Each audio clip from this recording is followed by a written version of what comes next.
Welcome to Green and Red, Scrappy Politics for Scrappy People, a regular podcast on radical environmental and anti-capitalist politics, brought to you by Bob Bazanko and Scott Parkin.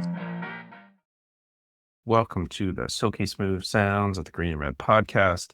I'm your co-host Scott Parkin, and today I'm joined back from a brief hiatus. I am joined by Bob Bazanko, a retirement hiatus. So now I'm Green and Red Operations has moved to Ohio, away from Texas. full time to Ohio. For now. Yeah, until you move off to Sicily or Vegas or something like that. Vegas, yeah. That's what I'm banking on. That's what I'm banking on. So today, from time to time, we do episodes that are triggered by some great pronouncement from our imperious leader, Donald J. Trump. And so he has recently made some new pronouncements. I guess although he did walk them back a couple of days ago. But he, on Truth Social, he decided that he was going to comment on VE Day, which is May 8th, and Veterans Day, which is in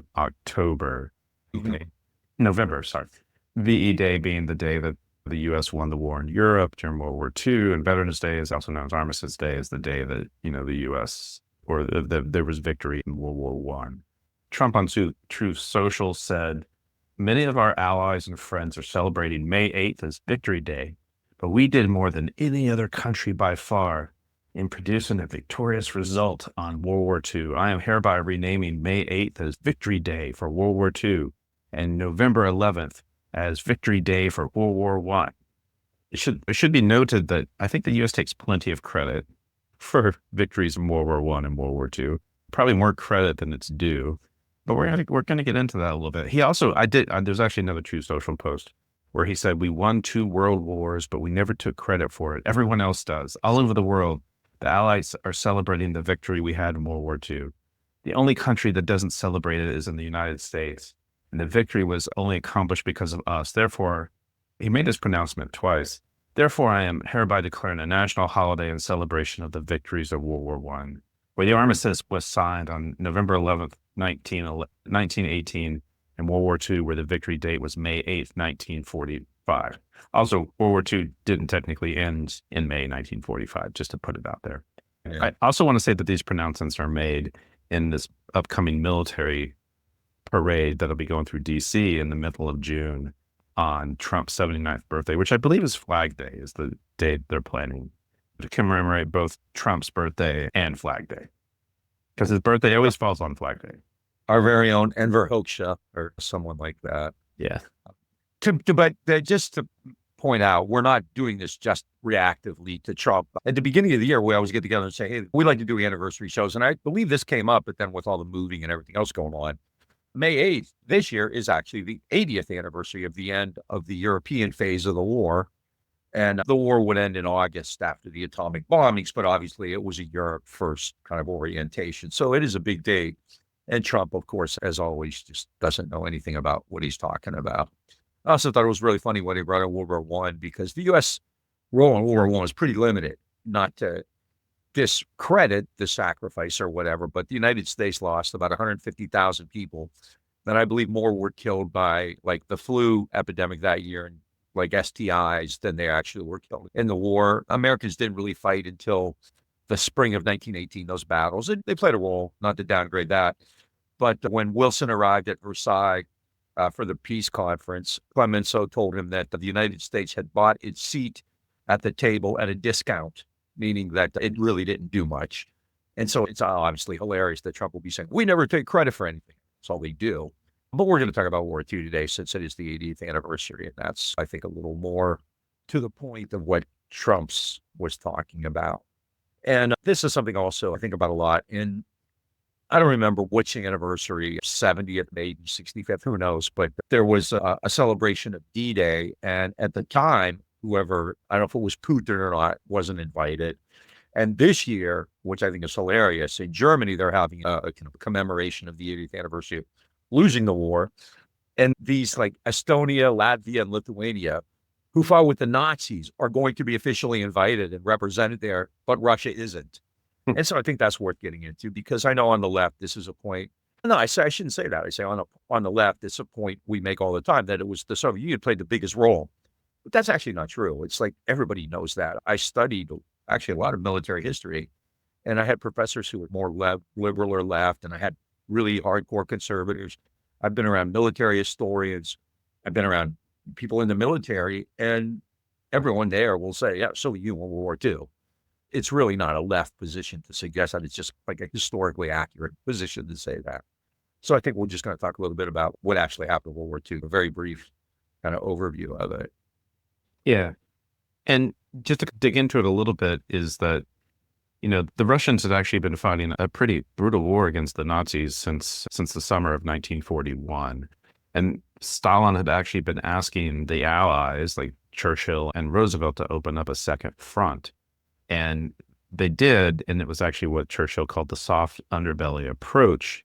And so the first target was Sicily, which is the tip of the boot of Italy, which the Allies cleared Sicily in about a month.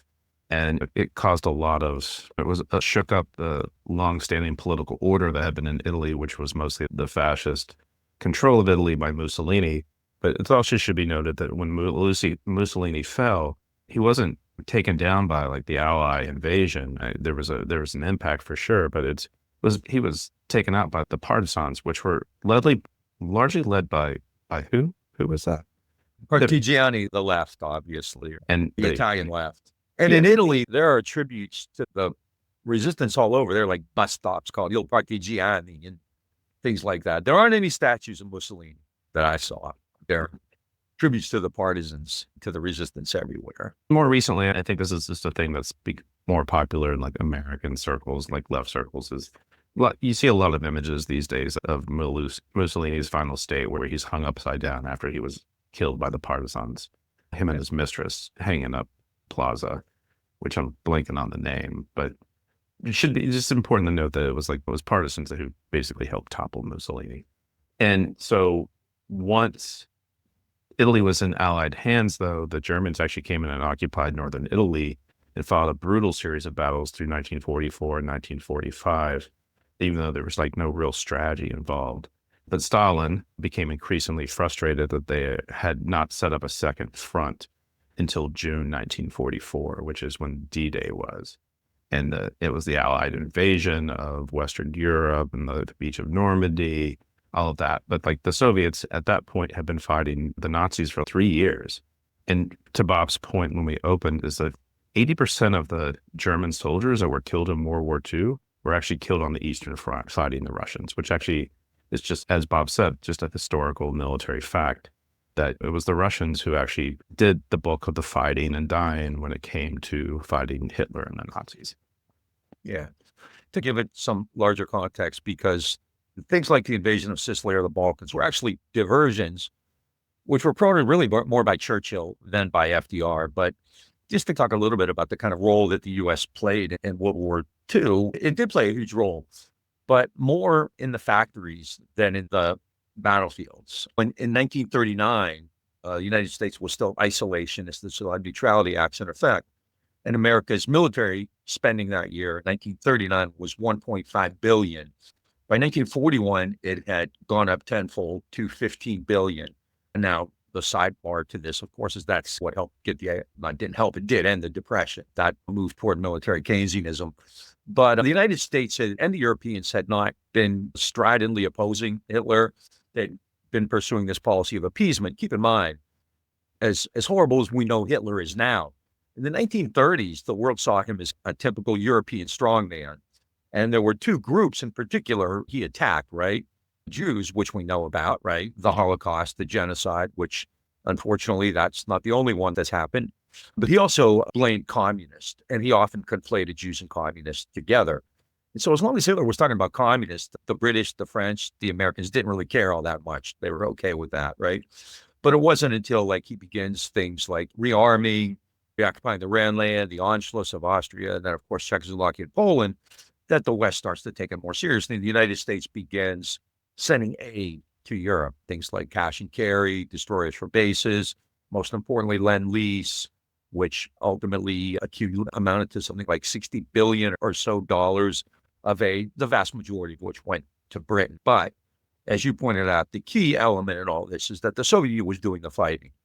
In 1939, the Soviet Union and Germany had come to an agreement, the Hitler-Stalin Pact or the Molotov-Ribbentrop Pact or the Nazi-Soviet Pact, whatever you feel like calling it today, where it was a non-aggression treaty. They wouldn't fight against each other, and they also divided up Poland as part of it. However, on June 22nd, 1941, Operation Barbarossa was launched, massive invasion, something like 2 million troops. No one's ever seen anything like that, poured in to the Soviet Union and broke, obviously, the Nazi-Soviet Pact.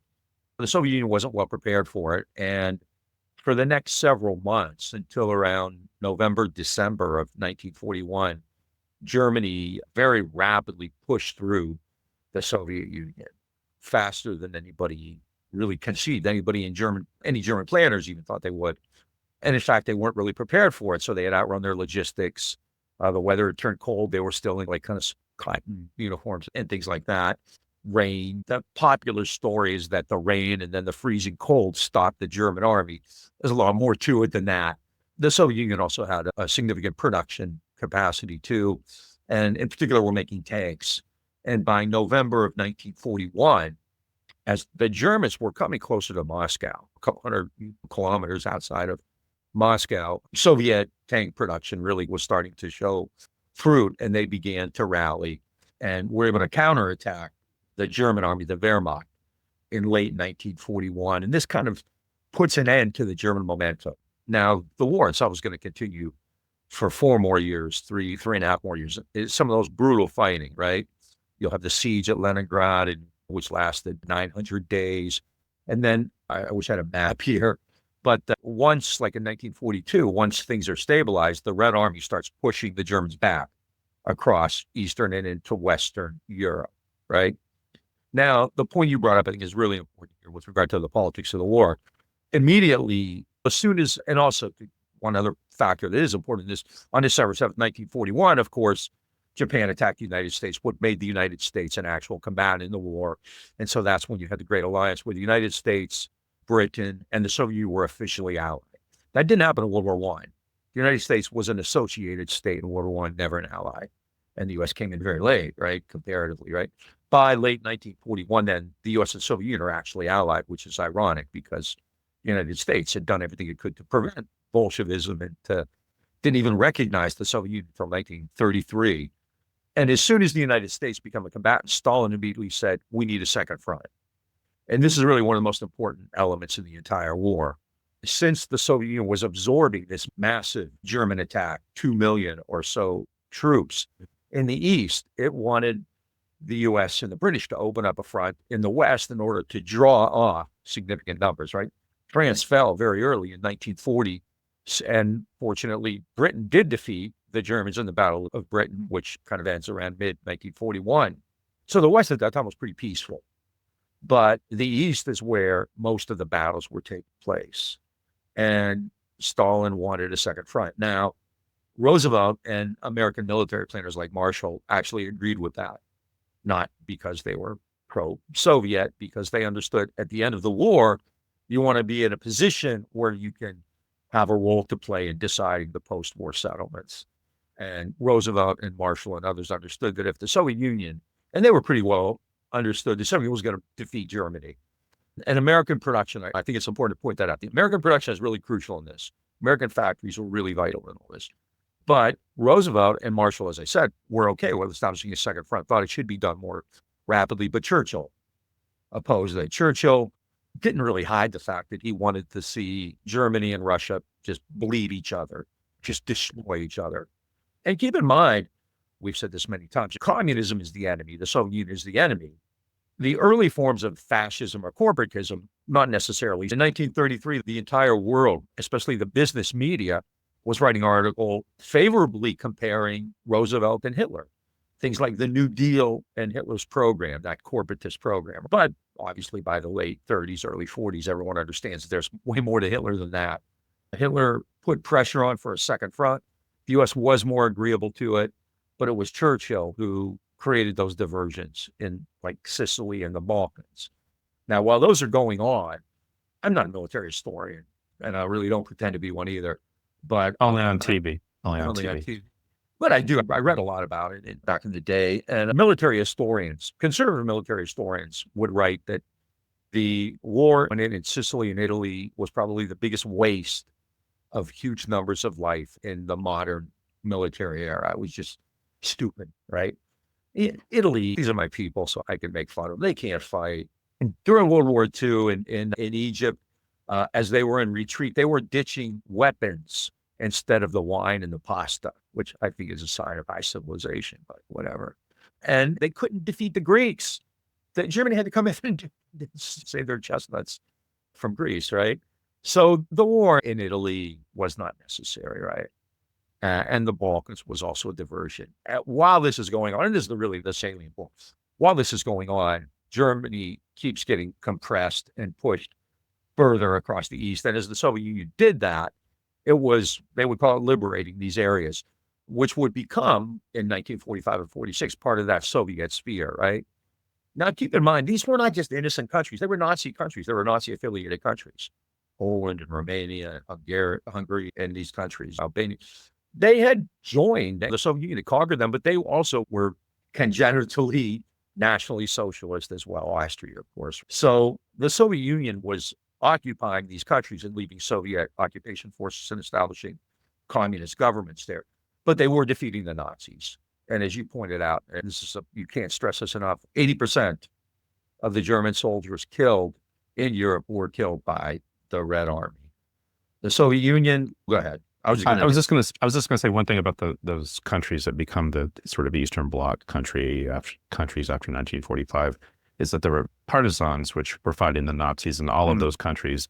And it should be noted that, where the business elites and the ruling class of Hungary and Czechoslovakia and Poland and places like that who aligned with the Nazis were obviously like right-wing, conservative, Nazi, whatever. The partisans actually were the communists and the socialists and the anarchists and the people on the left. And that's also the people who take over in both those Eastern Bloc countries that are under Soviet control, but then also in countries which are a little bit more in dispute, countries like Greece and Italy. And later after the war, we see the US and Britain basically undermine them as France do. And we see them undermine their political aspirations because they don't want socialist or communist leaning politicians elected. Noam Chomsky always said that people would ask about denazification, and he would point out, no, it was renazification.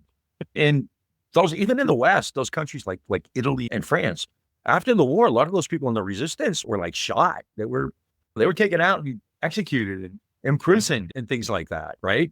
So the Nazi leadership at least was actually got a much better deal than the resistance which fought against and defeated the Nazis. Let's make no mistake about that. The United States was always far more comfortable with anything to the far rather than the Soviet Union by 1944, and pretty much eliminated. When D-Day launched in June of 1944, and again, conservative military historians write this as well, because like I said, many years ago, I read this stuff extensively, and the consensus among everybody, no matter what their position was, and again, like I said, I've talked to military, like not just civilian military historians, but historians in the military. I spent a lot of time talking to them too. And everybody there said by June 1944, the Germans were already gone. The war was going on, but the Soviet Union had, as one I remember telling me very graphically, they tore the guts out of the Wehrmacht. And that's pretty much the case. So by the time, the United States actually had a much bigger role, I would argue, like a singular role in the Pacific. Now, that's not even a major role in Europe as well, but it was things like the air bombings in places like Dresden. But I think the biggest factor I keep going back to was production. The United States produced most of the machinery of that war. And in that regard, had a the World War I throwaway. That's ridiculous. That's just silly. And Trump won. We all know he's a fucking idiot anyway. But in World War II, by the spring of 1945, then the Soviet Union is clearly heading toward Berlin, and American forces now are coming up. And in May, they met at the Elbe River and went into Berlin together to jointly take the German surrender, and that ended the war. So for Trump to say we did more than any other country and we won the war only because of us, that's ridiculous. And that is not downplaying the level of what America did in supplying the weapons of war. I'll say, I think it's an important thing to note that where Churchill obviously won the fight these like second fronts in places that were like less important. Yeah. That Roosevelt actually had a huge motivation for wanting a second front for an Allied invasion of Western Europe, which is they wanted to keep the Soviets from conquering all of Germany. Which is like a really important piece. It's also going to play into what happens with Japan as well, and later in August as well. Is that it's very important to this sort of like liberal capitalist democracy not to have the Soviets control arguably one of the most important countries on the planet at the time, still today. Yeah, and the U.S. and Britain, even though they're allies, they have very different goals too. The British want to maintain their empire. And one of America's goals, which I would put way up there, like 1A, right behind defeating the Nazis, is basically disrupting the British Empire. The United States, remember, believes in free trade or the open door, whatever stuff we've been talking about a lot lately, right? And Britain was actually in the way of that. As part of the deal for some of these agreements that the United States made early on in order to supply weapons and goods to the British, things like destroyers for bases and cash and carry, was that Britain opened up the sterling bloc. In British colonies, you had to trade in British currency, in the pound sterling, right? And so the United States used that opportunity. It wants to defeat Germany, no doubt. That's obviously goal number one. But really close behind it is also to opening up the British Empire. So even though they're allies, one book written by a historian, he's not a terribly radical guy at all, pretty conservative actually. The title was Allies of a Kind between the US and British. There was a lot of animosity in that relationship, in that alliance there. And the delays in the Second Front, they were delayed again in 1943. And the US and, like I said, Roosevelt and Marshall in particular were advocates of a Second Front. But Churchill really pushed for what I would call these distracting, diversionary invasions in places like Italy or the Balkans, right? Now, they helped defeat Germany, absolutely, but the real battles were taking place on that corridor in between Germany and the Soviet Union. And that's where the Soviet Union, like I said, and I used to have more data. I couldn't find it before we went on. They killed 80% of the German soldiers, but there's way more to it than that. Now, and the Soviet Union, keep in mind too, you can't stress this enough, lost on its part. The Soviet Union ended the war with a population of about 160 million, I believe. So it lost 20 to 25 million people. That's about 15% of the entire population. That would be like the US today losing like 50 million people. It's stunning. They lost 1 million farms and factories and had half of their national economy destroyed. And just like World War I, the United States comes out of World War II stronger. It's the only country to do that. And that's really important to remember. At the end of World War I, the United States had gone into World War I as a debtor country, owing the world about $10 billion. It came out of World War I as a creditor, with the other countries owing the let's call it the Great War, since that's what it was called at the time, right?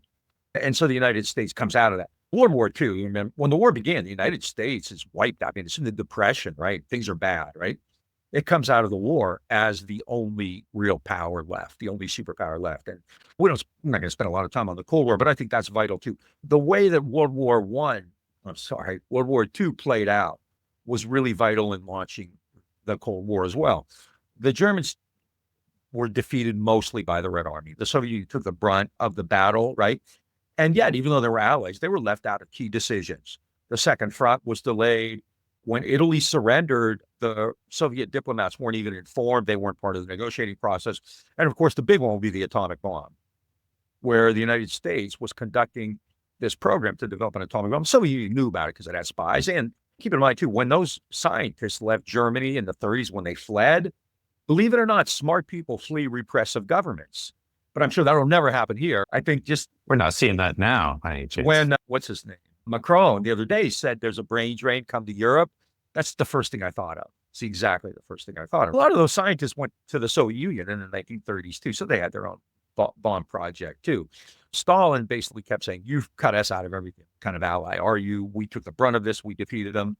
And so when the war ends, that kind of alliance, a marriage of necessity or whatever you want to call it, right, is basically over. Right? You don't need it anymore. Germany's defeated. The United States has the bomb by that time. They use the atomic bomb, in fact, as a signal to the Soviet Union to keep them out of Japan. We'll talk about that soon. There'll be the anniversary of that coming up not too long from now. We have a great episode from the 75th anniversary. Yeah, we do. It was our first YouTube episode, actually.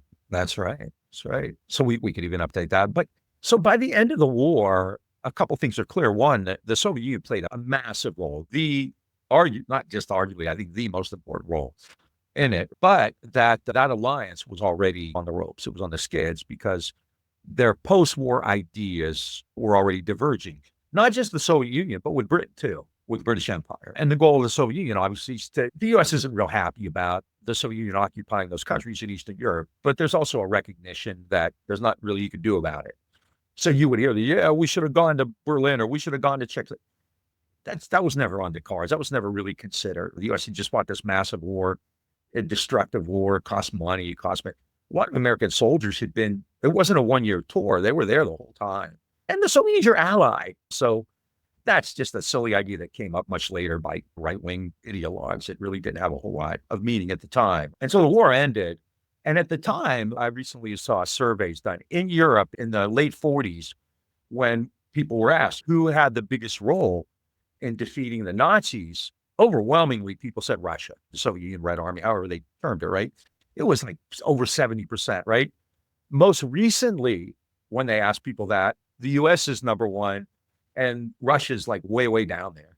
I don't think it's in single digits, but it's not very high. This shows like talking about the importance of history and how history is made, right? It would be like the atomic bomb. We had to save 1 million lives. Actually, that was nobody ever really talked about 1 million lives. And there were a lot of other reasons. And in the same way, the Soviet Union won World War II more than any other country did.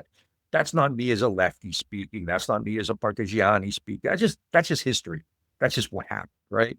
Yeah. And it would continue, right? Because even in 1945, early 1945, before the war was over, the United States at places like Yalta, remember they partitioned Germany. And as you pointed out, they didn't want the Soviet Union to be seen as the victor in all of Germany. They cut Germany into 4 pieces and gave the Soviet Union the weakest part of it, the Eastern agrarian part of the country. Not only that, but the three other parts are like they're all allied against against the Soviets in the Cold War. And one of them was a country that succumbed, that caved in to the Soviet Union in 1940, the French, right? Yeah. Which stunned everybody. Like, how the hell did France get a partition in Germany? There's obviously a huge story, but I think just it's important. I think we're going to do this anyway on the 80th anniversary because this is one of those myths of history that you hear so much, but it has political meaning too, and most people agree that. And now liberals, the problem with liberals have always hated the Soviet Union, right? Because they're anti-communist, and now they're conflating Putin with that. Putin is not a communist. Let's be clear. I don't know any communists who like Putin. I know Russians who are part of the left who hate Putin, right? So it's a silly idea. The Soviet Union played a massive role, killed 80%, wiped out the Nazis. It pushed them out of Eastern Europe. And the United States was important in terms of the production. And it did play a vital role to play in air power, big role to play in the Pacific when we talk about that, because that was more of an American war there, absolutely. But once again, when the stat I saw was that 70% of everything used to defeat the Axis came from an American factory. That's quite possible. The U.S. the war wasn't being fought in North America. You didn't have to worry about that. Its factories weren't being, during the Battle of Britain, one of the first targets of the Germans was British factories, and obviously Soviet factories. So the United States, absolutely, they lost. By the end of the war, I think the United States suffered 350,000 dead. That's a lot of people. But compared to 20 or 25 million, we haven't talked about Asia. China, I believe, lost about 20 million people. Japan, huge losses. Germany, massive losses. So 350,000, and outside of Pearl Harbor, no American territory attacked. It created all kinds of openings. And so when the war ended, that would lead to, I would argue, the greatest imperium in modern history. I go back to George Kennedy's famous line, right? We have 6% of the world's population, but 50% of the wealth. And our task is to figure out how to maintain this position of disparity. So the war benefited the United States in terms of money, in terms of power, right?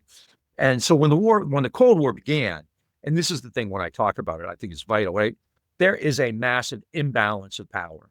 The Soviet Union and the United States may be the two kind of countries left standing, but there's no comparison between the two. One country has lost 25 million people, half of its economy. The other country has gotten out of the Depression. Its productive capacity is at an all-time high. It has no real rivals. There's no damage. It doesn't have anything to rebuild in North America. Like Europe has to be totally rebuilt. So once again, and the last thing I'll say about this is it's another dig at the veterans by Trump, right? That's called Veterans Day. It's not a day about winning or losing a war. It's a day where you're supposed to pay tribute to veterans. And I think people know the green and red position. Vets aren't like cops. So we're okay with a lot of vets. We know a lot of veterans, and a lot of veterans have been very active in peace movements and so on, right? And a lot of them, I think, were really pissed off at that. And remember, this is also the guy who called them, suckers and losers at D-Day, right? Was that D-Day? Yeah, it was in Normandy. Yeah. He's in Normandy. He's just a humanitarian. Now, we won the war. Bone Spurs, we won the war. He supposedly talked about he couldn't understand why people would risk their lives or whatever. Call them suckers and losers. John Kelly, I believe he said John Kelly, is a former general. Yeah, it's strange. It's weird. His relationship to the military is very weird because he has all these trappings and he pretends like he's this. He appoints Hegseth, who is not a popular guy among vets, among military guys, right? He's gutting the VA. He does these kinds of symbolic stuff like this, where he's going to rename Veterans Day. And he's so freaking loopy and addled and cognitively impaired. He's out of it. But I think it's important for people to understand what really happened in World War II, who really won World War II. That could be the title, who really won World War II. And like I said, this is an ideological treatise here. This is just military history. You can go look this up in most credible sources and they'll tell you. Don't go read, what's that right-wing group? They put out a big thing called the Victims of Communism. They include, who the victims of communism are? The Nazi soldiers in World War II. They have a kill list, like a board. I think of it like a Family Feud. Number one is they include The Nazis. Yeah, they include Nazis in the victims of communism. The Soviets were Antifa, but so were the Americans, right? Yeah. So it was our granddaddies, right? Yeah, exactly. So it's pretty crazy stuff. But anyway, Trump's wrong. No shock. He has World War II all wrong. He's insulted the vets again. And it's important. Everything that the Republicans especially are doing right now is to prevent us from learning history, which is why it's more important than ever to actually know what happened. And done a pretty good job of it, especially with eliminating what they call DEI or whatever. They don't even know what that means here at home. That's actually an important thing to note here too, is that there's a lot of domestic repression that happened in the U.S. as a result of World War II. Like we have Japanese internment. The blacks didn't necessarily get frontline combatant status. They were set in segregated units. And they were still segregated, yeah. Yeah. And then what has emerged historically is the Tuskegee Airmen, but then Hegseth comes in and takes down all tributes and notice to the Tuskegee Airmen because he says it's a DEI program. Yeah. He fired his first act. They fire a black general and a female admiral, I believe. Who were the top two, and this is what. And took down portraits of Colin Powell. Took down portrait of Jackie Robinson. Who's a fucking war criminal. Who's a fucking war criminal, but still. Yeah. No, took down a picture of Jackie Robinson. Yeah. Yeah. So this is has nothing to do with the war. It's just Trump freebasing and God knows what else. But I think it's important to get it out there. And what better place to get radical history on the entire interwebs than Green and Red Podcast, right? Yep. And I can't think of any. No, not at all. Folks, we've been talking about World War II and victory in Europe and the sort of real story, as you were, the real history. If you want to check us out and help us out and promote us, check us out on Facebook, Instagram, and Twitter. If you're watching this on YouTube, hit that subscribe button. If you're listening to us on an audio platform, give us a rate and a review. And then if you really like us, go to greenandredpodcast.org to hit that support button or become a patron at patreon.com/greenredpodcast. And we will be back very soon with many more new episodes. And welcome back, Bob, and happy congratulations on the retirement. And belated, I don't know if the people know this, but yesterday, the day before? The day before was a birthday of two very famous people. One, Karl Marx. Number two, you. Yeah, 2 days ago. 2 days ago. Belated happy birthday. Yeah, thank you. But when this airs, it'll be 3 days ago. But yeah. Feel free to donate to the Green and Red Podcast as a birthday gift. It's a birthday gift to Scott. Yeah, join the M19 Brigade or send us a few bucks. And if you send us, $25, you get a hat. So yeah, or maybe even a book. Maybe even a book. But a happy birthday. And yes, we'll be in Ohio full time now. I've gone from the land of Ted Cruz to the land of J.D. Vance. So, well, I don't know. No, at least it's not so hot for you there. Yeah. So everybody else out there, make trouble, misbehave, and we'll talk to you again soon.